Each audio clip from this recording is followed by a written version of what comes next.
Hello everyone, welcome to my channel. I got my little pal here, so you know what that means. Tiger King, episode 4, Playing with Fire. Okay, please take time, like, share, subscribe to my channel. Leave me a nice comment if you would like to. And so we're off into episode 4. Joe, as we know, is an extrovert to the max. He really wants to be a reality star or a country star. Any kind of star is what he wants to be, okay? So the episode opens with his country song, Bring It On, one of his many Carol bashing songs. You know they hate each other with a passion. So Carol and Howard are finally going to take Joe to court for copyright infringement because he has basically stolen their logo. It's identical. The shape, the cat, the lettering, just slightly arranged, but you can tell it's definitely a copy, okay? And he even goes so far as to register this in Florida with a fake address and phone number. So now Carol's fans are confused because they're like, is this part of you? Is this somebody else? Or what's going on? So he's trying, I think, to cut into her income a little bit, her donations and so on. So Howard apparently had gone to law school before he met Carol. And he says, we can sue him. So they do for copyright infringement. And he thought that the threat of a lawsuit would scare Joe. Nah. Joe creates a website instead, asking for tips on where Don Lewis could be. And he countersues, which is not a good idea in this case. Normally, yeah, if you have a leg to stand on, countersue. He didn't have a leg to stand on. It was pretty obvious he copied this, okay? But he continues, to antagonize her while fighting the legal battle. He dresses up as a bloody white rabbit and protests by the Big Cat Rescue because someone had sent him a picture of some of the volunteers and they had killed some rabbits for the animals to eat.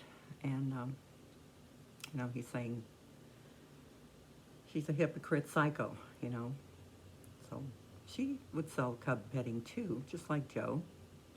So she goes after him. And before the trial, the judge dismisses Joe's suit and awards the Baskins $1 million. It didn't even really go to court. And I don't know if that's quite legal or not, but I would assume that if the judge looked at it, he just went, yeah, it's the same thing. So yeah, we're not even going to mess with it. You win. We're done. So obviously Joe does not have $1 million. He dumpster dives for food for the tigers.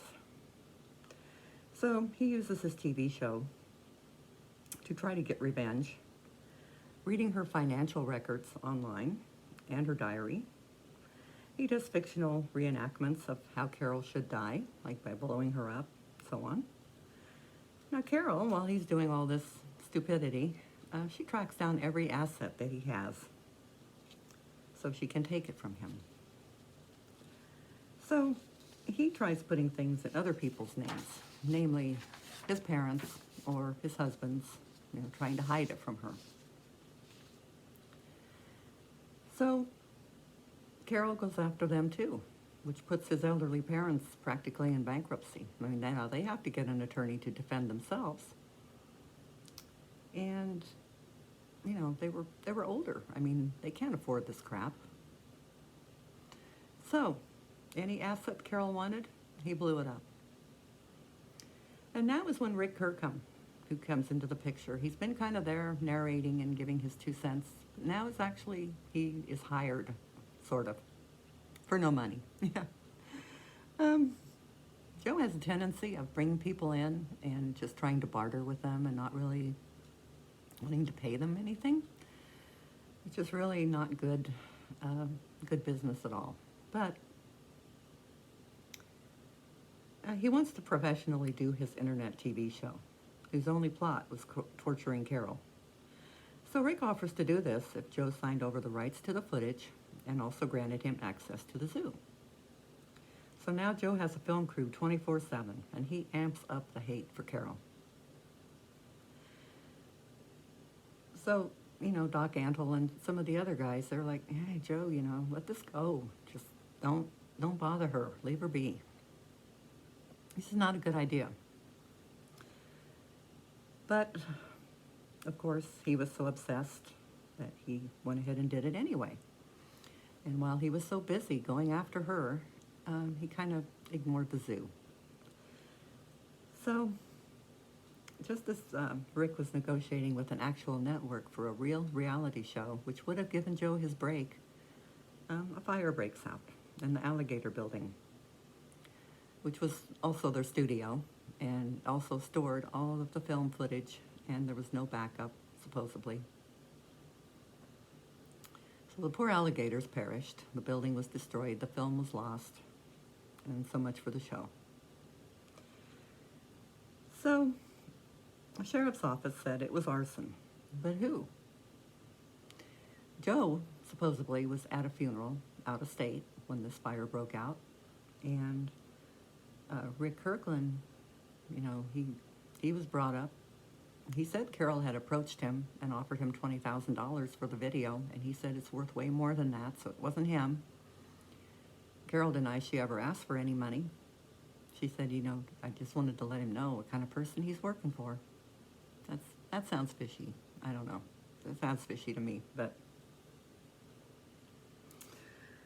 Anyway, John Finley, who's one of the husbands, he was upset because of the loss of the animals.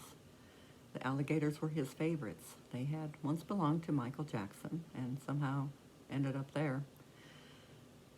But that's what bothered him, was the animals. He wasn't worried about the film, the money, anything, okay? And it kind of made him wonder, did Joe do this? I mean, could he have hurt me knowing they're my favorites? Could he have done this? Kind of makes you wonder.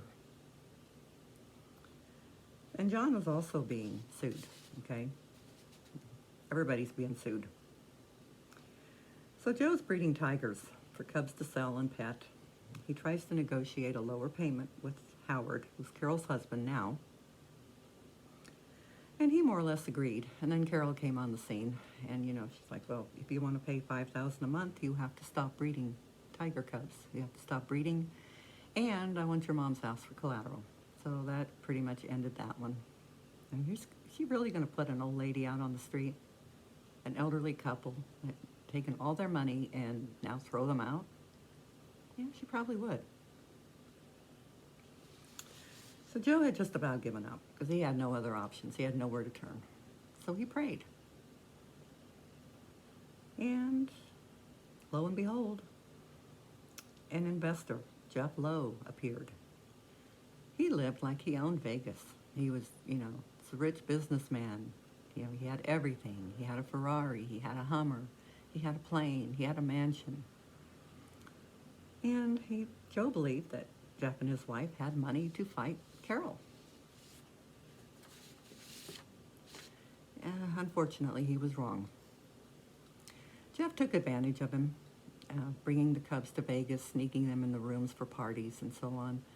And, he invited Joe out to stay in his mansion. Took him for rides in the fancy car. He was living in the lap of luxury. But Joe didn't know the mansion was only rented, and the Ferrari got repossessed.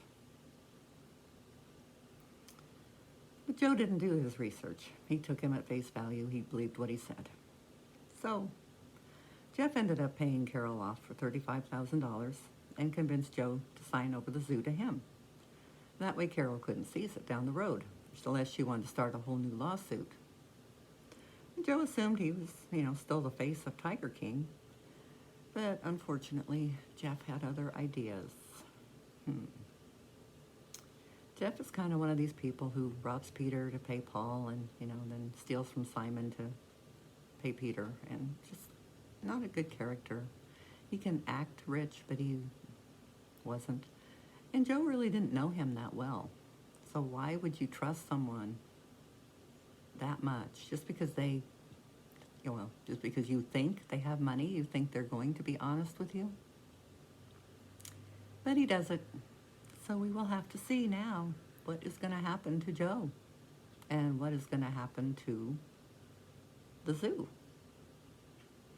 So thank you all for joining me, and we will do Tiger King 5 probably by the weekend. Thanks, guys. I will talk to you later. Bye.